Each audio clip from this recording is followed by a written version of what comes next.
You may be a man with a strong, powerful body, but that strength is useless if your opponent brings a gun. In such a situation, you'll need a gun too. But there's a twist. The only weapons available are the letters of the English alphabet. So let's find out. Which letter makes the best alphabet gun? Starting off with V. This isn't a gun, it's a self-report.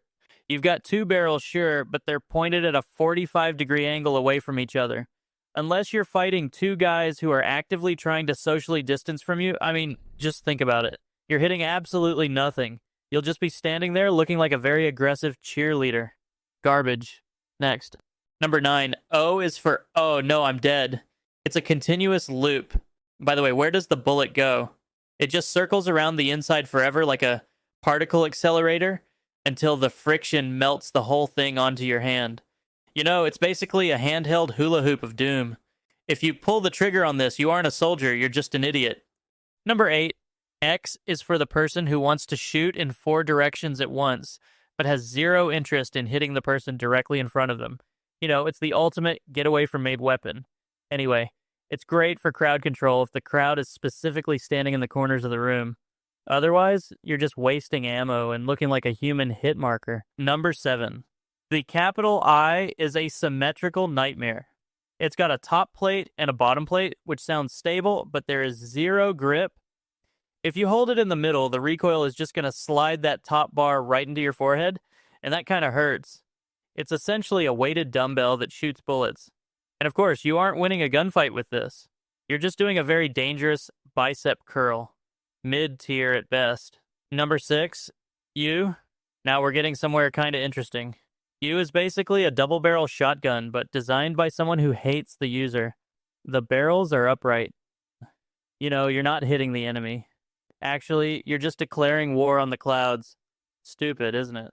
But anyway, the only way this works is if you're fighting a giant or a very aggressive pigeon. It's a vibe, but it's not a practical one. Number 5. L is the first real gun on the list. And thankfully, you finally got a grip. It's ergonomic, it's sleek, and it's intuitive. The problem? Well, look at it. It's an L. You're literally holding an L before the fight even starts. Unfortunately, it's a psychological disadvantage. You pull this out and the enemy doesn't even shoot. They just laugh because you're flagging yourself with the universal sign for loser. Number 4, the J is for the trick shot enthusiasts. It's got a curved barrel, which, according to my very questionable understanding of physics, means the bullet is going to come out with some serious stees. Pretty good, right? In fact, it's perfect for shooting around small pebbles or very specific corners. It's a bit niche, but hey, style points matter when you're being sent to the lobby. Number 3, F is for, finally, a tactical option. You've got a primary barrel and a secondary smaller barrel for, I don't know, maybe, who cares?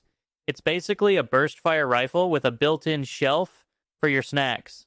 Quite thoughtful, right? Although the weight distribution is a nightmare, and it's probably going to snap in half if you sneeze. But at least it looks like you tried. Number 2, P. The P is nearly perfect. You've got a solid grip, a decent chamber, and a compact frame. It's the snub-nose revolver of the alphabet. It's reliable, it's classic, and it fits in your pocket. My only concern is the giant hole in the top. Great for cooling, terrible for keeping the internal machinery from falling out. Still, a solid A-tier choice. Number 1 has to be G. Look at it. It literally has a built-in trigger guard, a rotating chamber, and a forward-facing muzzle. It's as if the alphabet knew we were going to eventually use it for violence. It's sturdy, it's got that G for gamer energy, and it actually points at the problem instead of your own feet. If you're bringing a letter to a gunfight, you should definitely bring the letter G. Big brain moves only.